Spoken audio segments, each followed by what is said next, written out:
একটা কাফেরের ছেলে, নাম তার আব্দুল্লাহ জুল বাজাদাইন, জন্মের আগেই বাবাকে হারিয়েছেন, বাবা দুনিয়া থেকে বিদায় নিয়েছেন।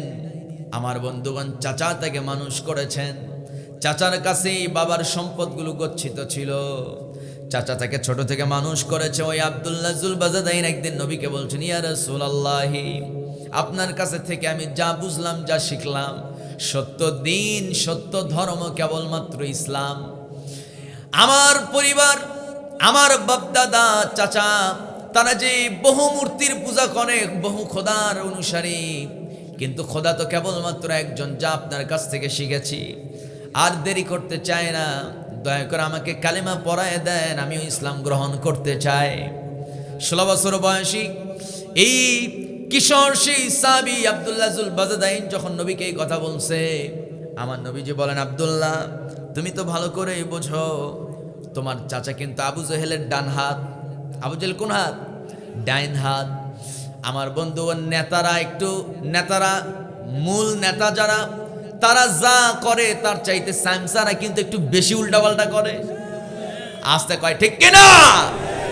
কোন বড় নেতা কখনো দেখবেন না বিগত 17 বছর ওয়াজের ময়দানে হুজুরে মাইক কেড়ে নিয়েছে, কোনোদিন দেখতে পাবেন না, এরকম ইতিহাস নাই। কিন্তু হুজুরদের মাইক কেড়ে নিয়েছে, স্টেজে একজন আলেমের সঙ্গে বেয়াদবিমূলক আচরণ করেছে, তারাই যারা বেনামাজি অসৎ নেতাদের পা চাটা গোলাম। আসতে বলবেন না, ঠিক কিনা? এরকম চাটুকার আগেও ছিল, এখনো আছে। আছে না? এখনো আছে। আমার বন্ধুগণ, আব্দুল্লাহ জুল বাজাদাইনকে লক্ষ্য করে নবীজি বলছেন, আব্দুল্লাহ, তোমার চাচা সে তো আবু জেহেলের ডাইন হাত। যদি খবর পায় বাবা, তোমাকে কিন্তু তারা নির্মমভাবে নির্যাতন করবে। সঙ্গে সঙ্গে আব্দুল্লাহ বলছেন, ইয়া রাসূলুল্লাহি, তাহলে আমি কি করব? নবীজি বললেন, কয়েকটা বছর একটু ধৈর্য ধরো, কয়েকটা বছর যাক, এরপরে তুমি ইসলাম গ্রহণ করে নিও। আব্দুল্লাহ চোখের পানি ছেড়ে দিয়ে বলছেন, ইয়া রাসূলুল্লাহি, আমি যে কয়েক বছর বাঁচবো এর তো কোনো গ্যারান্টি নাই। আল্লাহু আকবার। আমি যে কয়েক বছর বাঁচবো এর তো কোনো গ্যারান্টি নাই। ওগো আল্লাহর নবী, দয়া করে আপনি আমাকে আজকেই কালেমা পড়ায় দেন। প্রয়োজনে আমি ঈমানের পরীক্ষা দেওয়ার জন্য প্রস্তুত, প্রয়োজনে আমি জীবন উৎসর্গ করার জন্য প্রস্তুত। নবীজি দারুণ খুশি হয়ে গেলেন, তার হাতটা নিজের হাতের উপর রেখে কালেমা পড়ায় দিলেন, বুকের সঙ্গে জড়ায় ধরে তার জন্য দোয়া করে দিলেন। আব্দুল্লাহ বাড়ির উদ্দেশ্যে রওনা করছে। আব্দুল্লাহ ইসলাম গ্রহণ করেছে। খবরটা গোপন রাখা হলেও খবরটা গোপন থাকলো না। আমার বন্ধুগণ, আব্দুল্লাহ বাড়িতে যাওয়ার আগে চাচার কানে খবরটা চলে গেছে। সন্ধ্যা হয়ে গেছে। আব্দুল্লাহ বাড়ির দরজায় নক করা মাত্র দরজা খুলে ফেলছে। তার চাচা দরজার ওপার থেকে, ভিতর থেকে তার চাচার হাতে একটা লাঠি ছিল। আব্দুল্লাহকে জিজ্ঞেস করছে, ওরে আব্দুল্লাহ, শুনলাম তুই নাকি মুহাম্মদের দ্বীন ইসলাম গ্রহণ করেছিস, কথা সত্য নাকি? সঙ্গে সঙ্গে আব্দুল্লাহ 16 বছরের কিশোর সেই সাহাবী আব্দুল্লাহ বলছেন, চাচা আপনি শুনবেন কেন? এই যে দেখে নেন, আশহাদু আল্লাহ ইলাহা ইল্লাল্লাহু ওয়াহদাহু লা শারীকা লা ওয়া আশহাদু আন্না মুহাম্মাদান আবদুহু ওয়া রাসূলুহু। যেই না বলছে, চাচার মেজাজটা একেবারে রেগে মেগে আগুন হয়ে গেছে। এক থাপ্পড় লাগায় দিছে। আব্দুল্লাহ ছিটকে পড়ে গেছে। আমার বন্ধুগণ, মক্কা তো সৌদি আরব, এটা তো পাথরের শহর, যেন তেন পাথর নয়, চোখা চোখা পাথর বিভিন্ন জায়গায়। আব্দুল্লাহ যখন এক থাপ্পড় খাইছে, আব্দুল্লাহ জুল বাজাদাইন আমার বন্ধুগণ মুখ থুবড়ে জমিনে পড়ে গেছে। ঠোঁটটা ফেটে ফেনকি দিয়ে রক্ত বের হওয়া শুরু করছে। ঠোঁটের ভিতরে জোরে চাপ মেরে ধরে বলছেন, চাচা এতদিন মদের আড্ডায়, জুয়ার আড্ডায়, নারীর আড্ডায় কত জায়গায় সময় নষ্ট করলাম। ও চাচা, কোনোদিন তো আপনি আমাকে আঘাত করেন নাই, জন্মের পরে প্রথম আপনি আঘাত করলেন। চাচা আপনি যতই আমাকে আঘাত করেন, দুনিয়া থেকে বিদায় করলেও যে আল্লাহকে আমি কলিজায় জায়গা দিয়েছি, ওই আল্লাহকে আমি বাদ দিতে পারি না। আরেকটু আসতে বলি, আল্লাহু আকবার। সঙ্গে সঙ্গে চাচার মেজাজ গরম হয়ে গেছে, বলতেছে আব্দুল্লাহ তোর পরনে যেই জামাগুলো, এই জামাগুলো তোরে কে কিনে দিয়েছে বল। আব্দুল্লাহ সঙ্গে সঙ্গে বলছেন, ও চাচা এই জামাগুলো তো আপনি সিরিয়া থেকে আমার জন্য ক্রয় করে আনছেন। সঙ্গে সঙ্গে আমার বন্ধুগণ আব্দুল্লাহ জুলবাজাদাইনের চাচা বললেন, জামাগুলো খুলে ফেল। জামা খুলে ফেলছে, পরনে একটা মাত্র লুঙ্গি আছে, বলল লুঙ্গিটাও খুলে ফেল। আব্দুল্লাহ চোখের পানি ছেড়ে দিয়ে বলছেন, ও চাচা আপনি এত নিষ্ঠুর হলেন কেমনে, আপনি এত কঠোর হৃদয়ের হলেন কেমনে, কোনোদিন আমার গায়ে একটা ফুলের টোকাও মারেন না, আজকে আপনি উলঙ্গ হিসাবে আমাকে কি দেখতে চান নাকি? আমার বন্ধুগণ চাচা বলতেছে, আব্দুল্লাহ যদি ইসলাম ছেড়ে দিস, শুধুমাত্র তোর বাবার সম্পত্তি নয় আমার সম্পত্তিগুলো তোর নামে দিয়ে দেব। আব্দুল্লাহ বলেন, দুনিয়ার কিছু চাই না চাচা, দুনিয়ার সব কিছু বিআমওয়ালিহিম ওয়া আনফুসিহিম, আমার জান আমার সমস্ত সম্পদ আল্লাহর জন্য আমি সব কিছু বিলিয়ে দিতে রাজি। আর একটু জোরে বলি সুবহানাল্লাহ। আমার বন্ধুগণ আব্দুল্লাহ জুলবাজাদাইন যেই না বলছি সব আমি উৎসর্গ করতে রাজি, কিন্তু আল্লাহর পথ আমি ছাড়ব না। আব্দুল্লাহর চাচা এবার আব্দুল্লাহর লুঙ্গিটা ধরে এমন জোরে টান মারছে, লুঙ্গি ছিঁড়ে খুলে আসছে, উলঙ্গ করে ফেলছে। আব্দুল্লাহ দাঁতের সঙ্গে দাঁত চাপ মেরে ধরে চোখের পানি ফেলছেন। ছোট মানুষ, 16 বছর মাত্র বয়স। আমার বন্ধুগণ আব্দুল্লাহ চোখ দিয়ে পানি ঝরতেছে। এমন সময় আব্দুল্লাহকে গলার মধ্যে জোরে একটা ধাক্কা দিয়ে বাড়ি থেকে বের করে দিল, জানাই দিল, আব্দুল্লাহ তোর কোনো সম্পদ নাই, তোর সমস্ত সম্পদগুলো আমি বাইজাপ্ত করব, সব জবরদখল করব। আব্দুল্লাহ বলেন, চাচা যা ইচ্ছা করুন, আমি আল্লাহর পথ ছেড়ে দেব না। আসমানের দিকে আমার বন্ধুগণ আব্দুল্লাহ তাকালেন। এমন সময় আসমানের দিকে যেই না তাকিয়ে আছেন, এমন মুহূর্তে তার চাচা দরজা লাগায় দিছে। আব্দুল্লাহ আসমানের দিকে তাকায় হাউমাউ করে কান্না শুরু করছে, ও আকাশের মালিক একটু তাকায় দেখেন, আমি আমার সম্পদগুলো তোমার জন্য সব উৎসর্গ করলাম, আমি সম্পদ চাই না, আমি দুনিয়াতে কিছুই চাই না, আমি শুধু চাই জান্নাতের ভিতরে আমার নবীরে নিয়ে একটু থাকতে। জোরে বলি সুবহানাল্লাহ। আমার বন্ধুগণ আব্দুল্লাহর চোখের পানি আল্লাহ সেদিন কবুল করে নিয়েছেন। ওই আব্দুল্লাহ করছে কি, বাড়ির পেছন দিয়া মার ঘর বরাবর যে জানালা আছে সেই জানালার কাছে গেছে, জানালার এপাশ থেকে আস্তে আস্তে নিচু স্বরে ডাকতে শুরু করছে, আম্মু তুমি ঘরে আছো নাকি?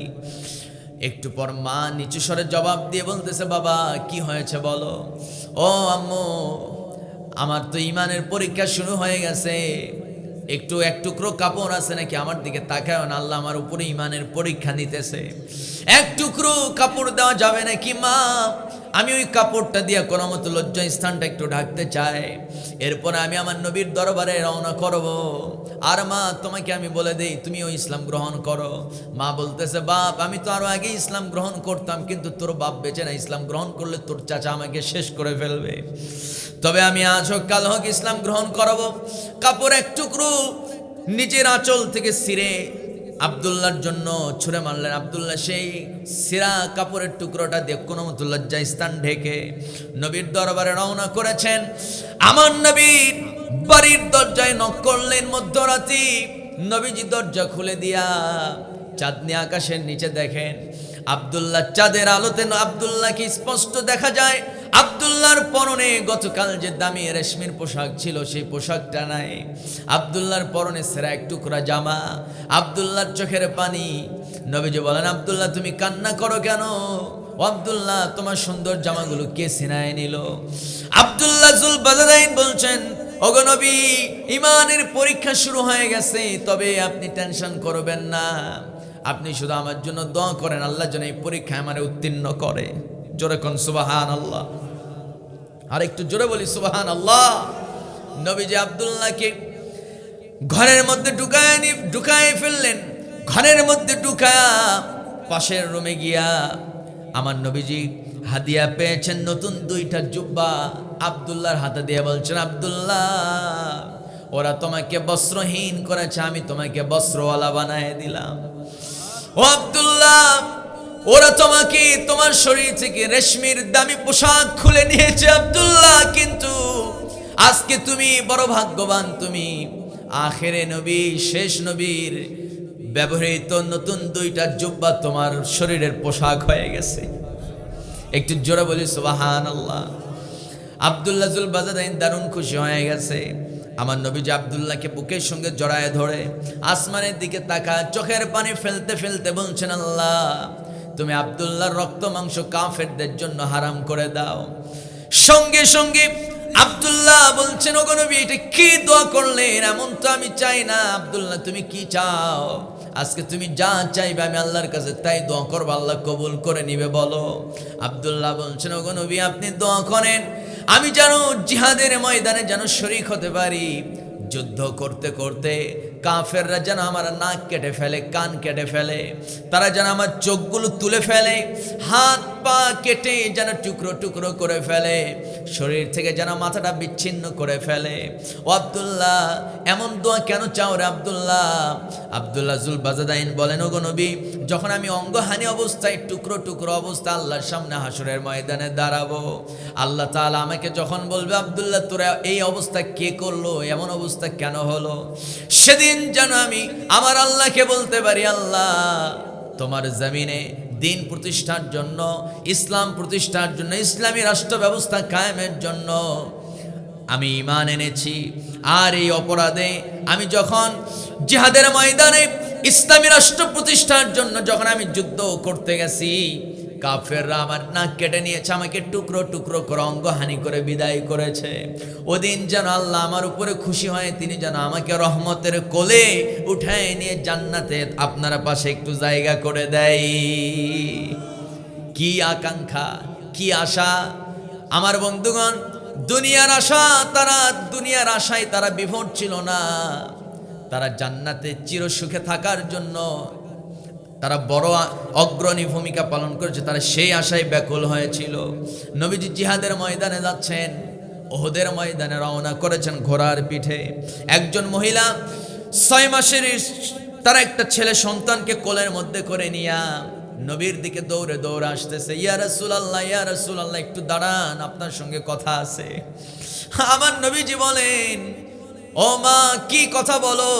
মহিলা বলছেন, ইয়া রাসূলুল্লাহ আপনি তো বলেছেন ইন্নাল্লাহা আশতারা মিনাল মুমিনিনা আনফুসাহুম ওয়া আমওয়ালাহুম বিআন্না লাহুমুল জান্নাহ। জোরে বলুন আল্লাহু আকবার। নিঃসন্দেহে আল্লাহ রাব্বুল আলামিন ঈমানদার নারী এবং পুরুষের জান এবং মাল আল্লাহ খরিদ করে নিয়েছেন, বিনিময়ে আল্লাহ জান্নাত দিবেন। ইয়া রাসূলুল্লাহ আমার তেমন কোনো মাল, তেমন কোনো সম্পদ নাই যে ইসলামের জন্য আমি ব্যয় করব। আজকে বদরে ওহদের যুদ্ধ, আর্থিক এবং কিছু জনবলের দরকার।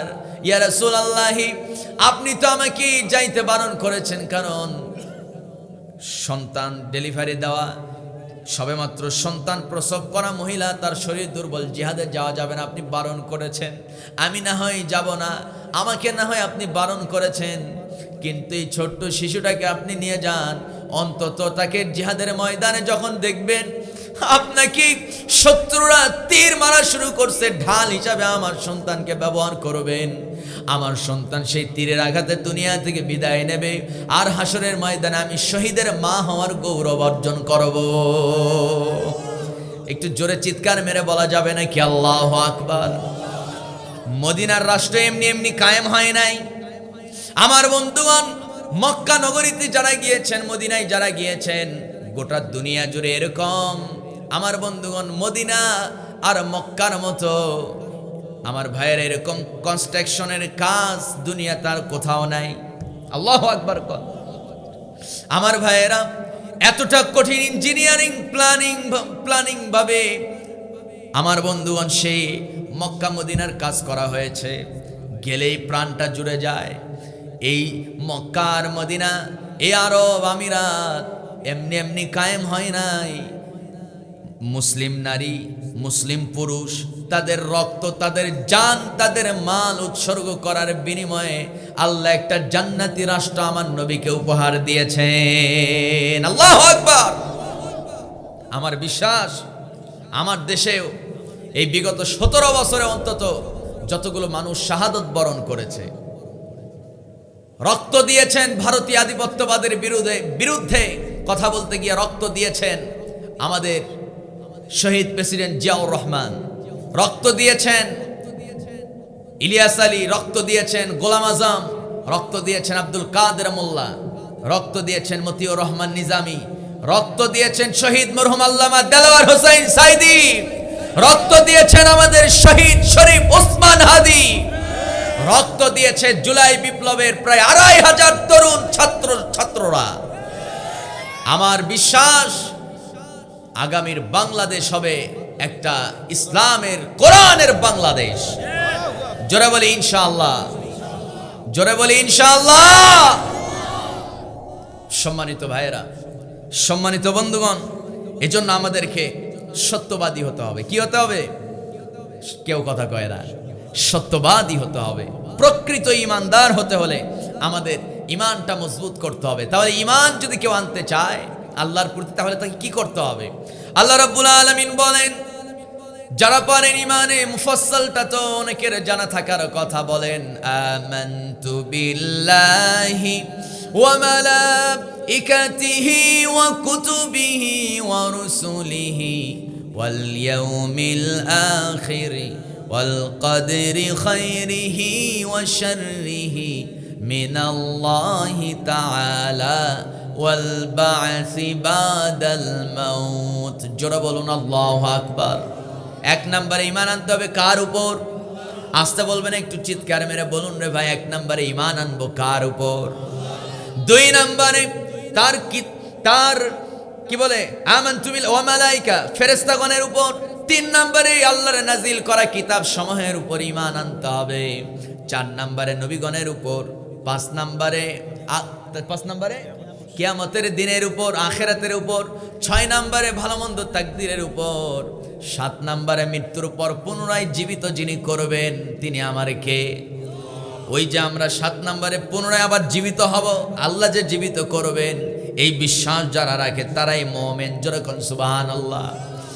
আমার বন্ধুগণ, মুমিন কারা? আল্লাহ রাব্বুল আলামিন বলেন, ইন্নাল্লাযীনা ক্বালু রাব্বুনাল্লাহু সুম্মা ইসতাকামু তাতানাজ্জালু আলাইহিমুল মালাইকাতু আল্লা তাখাফু ولا تحزنوا وأبشروا بالجنة التي كنتم توعدون। জোরে বলুন আল্লাহু আকবার।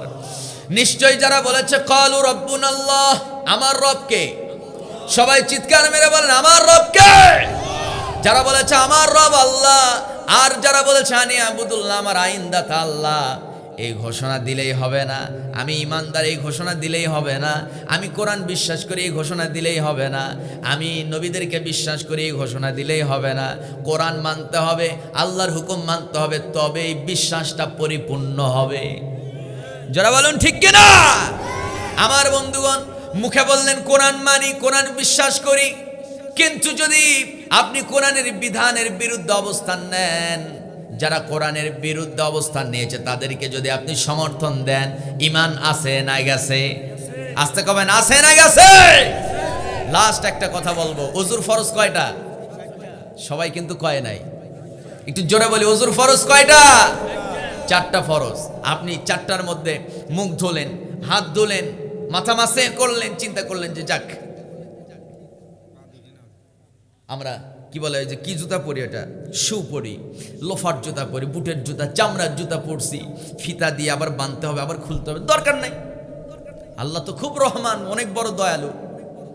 3টা তো মানছি, একটা না মানলে কি অসুবিধা? ওযু হবে? কথা কয় না, জোরে বলেন ওযু হবে? 3টা তো মানছেন, হবে না কেন? আর একটা যদি পা না ধন, আপনার ওযু হবে না, ওযু না হলে নামাজ হবে না। সম্মানিত ভাইয়েরা, এটা বুঝেন। কিন্তু আমার দেশে কিছু শ্রেণী আছে শুধু নামাজ, রোজা, হজ, যাকাত, এই কয়টা নিয়ে শুধু থাকতে চায়, কিন্তু কোরআন দিয়া নাকিমুদ্দিন, দিন প্রতিষ্ঠা করতে হবে, কোরআন দিয়ে রাষ্ট্র চালাতে হবে, এর পক্ষে কিছু মুসলমান থাকতে চায় না। যারা বলেন এরকম আছে না নাই?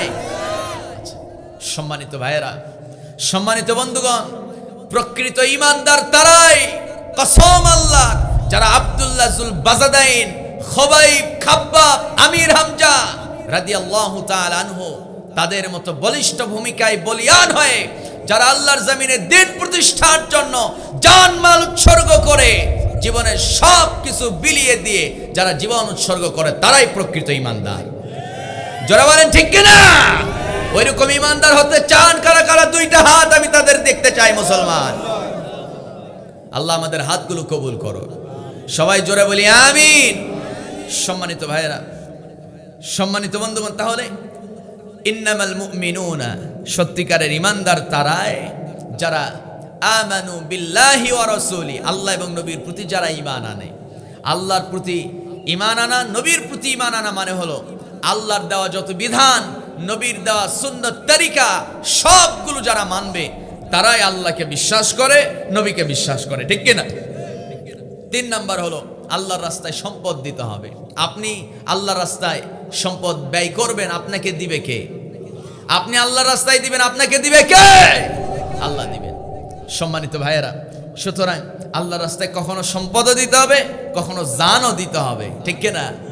তবেই আমরা প্রকৃত ঈমানদার। উলাইকা হুমুস সাদিকুন, তারাই সাদিকুন, তারাই সত্যবাদী যারা আল্লাহকে বিশ্বাস করে, নবীর প্রতি বিশ্বাস রাখে, যারা জান এবং মাল দিয়ে আল্লাহর রাস্তায় জিহাদ করে। উলাইকা হুমুস সাদিকুন, তারাই হলো সত্যবাদী। জোরে বলি সুবহানাল্লাহ। আমরা সত্যবাদীদের সাথে থাকতে চাই কি চাই না? সবাই তো কয় না, থাকতে চাই কি চাই না? যারা সত্যবাদী, যারা এগুলোর এই 3টার ভিতরে যারা আছে, আল্লাহর দ্বীনকে যারা প্রতিষ্ঠা করতে চায়, আমরা তাদের সাথে আছি।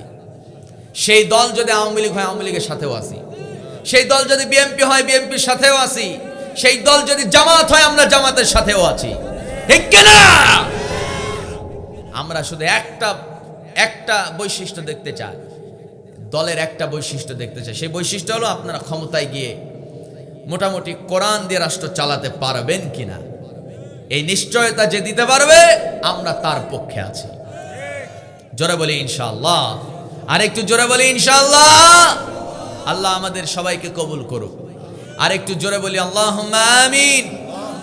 যা কিছু আলোচনা হলো, আল্লাহ তাআলা আমাকে সহ আপনাদের সবাইকে আমল করার তৌফিক দান করুক।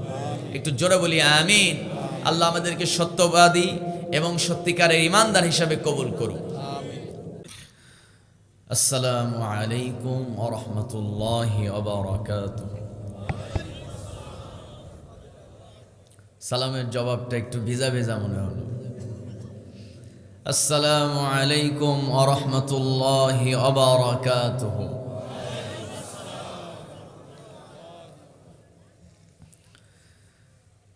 إن الحمد لله الأكرم الذي خلق الإنسان وكرم وعلمه من البيان ما لم يعلم فسبحان الذي لا يحصى امتنانه باللسان ولا بالقلم نشهد أن لا إله إلا الله وحده لا شريك له ونشهد أن سيدنا وحبيبنا ومولانا محمدا عبده ورسوله الذي أرسله بالحق بشيرا ونذيرا وداعيا إلى الله بإذنه وسراجا وقمرا منيرا فقد قال الله تبارك وتعالى في كلامه المجيد وفرقانه الحميد সবাই বলুন আউযু বিল্লাহি মিনাশ শাইতানির রাজীম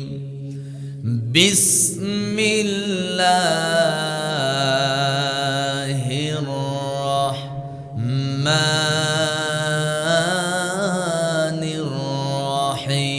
الرحيم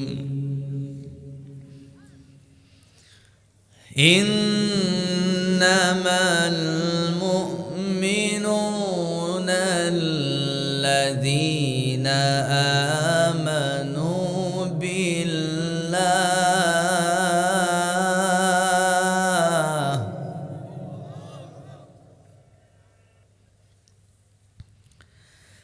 إنما المؤمنون الذين آمنوا بالله ورسوله ثم لم يرتابوا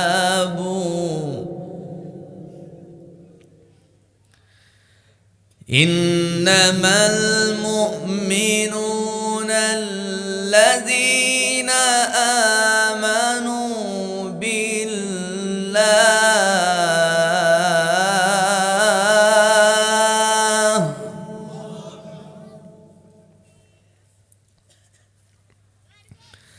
آمنوا بالله ورسوله ثم لم يرتابوا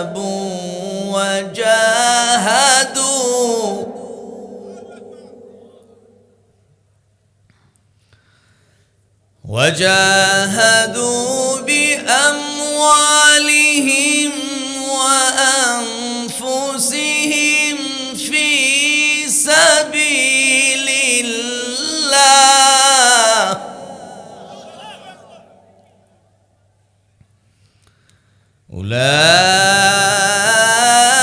أولئك هم الصادقون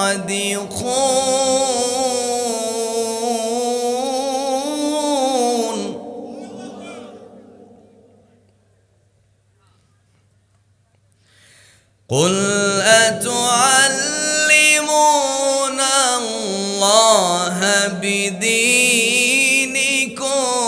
والله يعلم ما في السماوات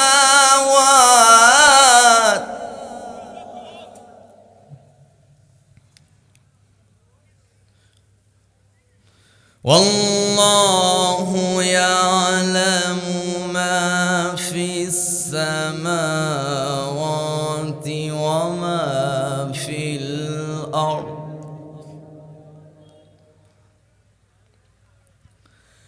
والله بكل شيء عليم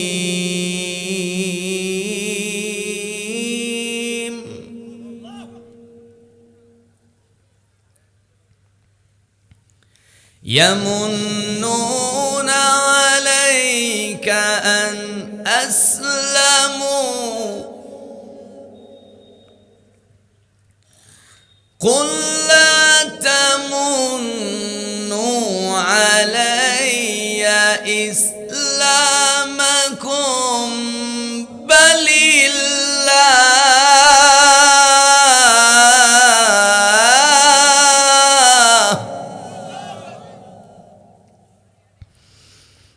بل الله يمن عليكم أن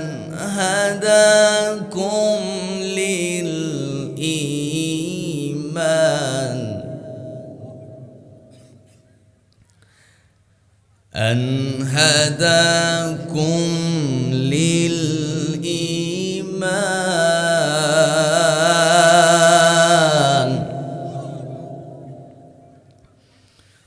قل لا تمنوا علي إسلامكم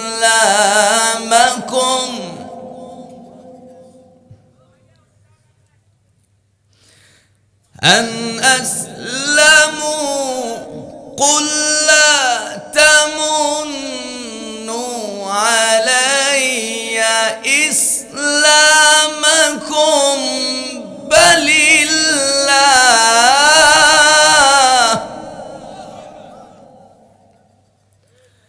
বালিল্লাহু ইয়ামুন্নু আলাইকুম আন হাদাকুম লিল ঈমান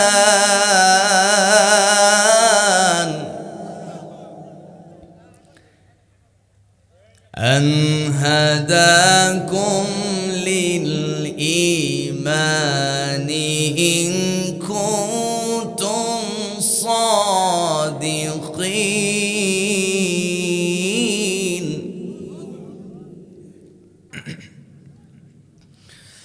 الله أكبر بسم الله الرحمن الرحيم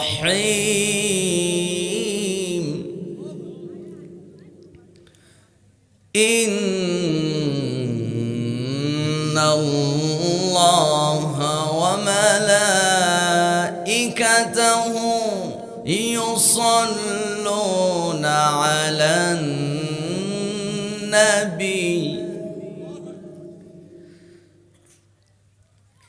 يا أيها الذين آمنوا صلوا عليه وسلموا تسليما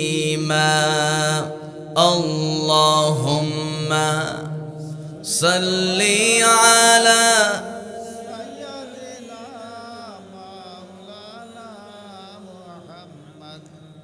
وعلى آل سيدنا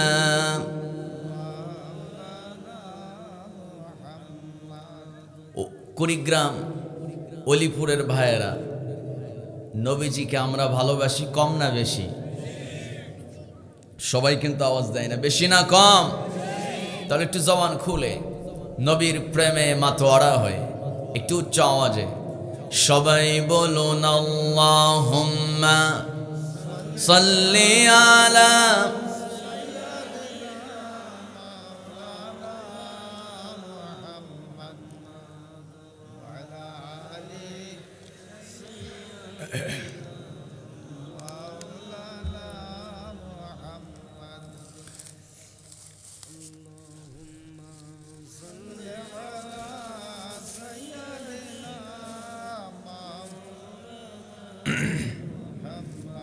وعلى آل سيدنا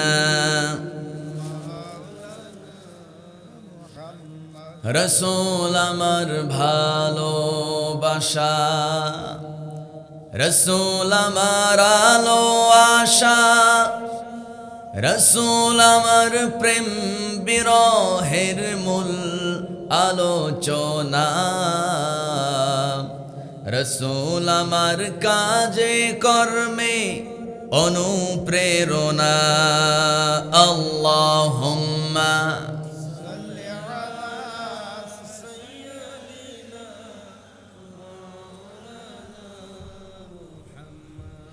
ওয়ালা আলি। এটা তো লংয়ের মাথা, লংটা চিনি না, এই জন্য এইটা গোলমরিচ পাগল ঝাল নাকের ফুলের মতো। হ্যাঁ ওইটা আছে, ঠিক আছে। সবাই বলুন বালাগাল উলা বিকামালিহি কাশাফাত দুজা বিজামালিহি হাসনাত জামিউ খিসালিহি صلوا ميدوره مجبوره أي سيد عالم दीदार देखा दे नहीं या आवाज सुना दो बलगल उला बिकमालिही कशफत दुजा बिजमालिही हसनत जमीउ खिसालिही।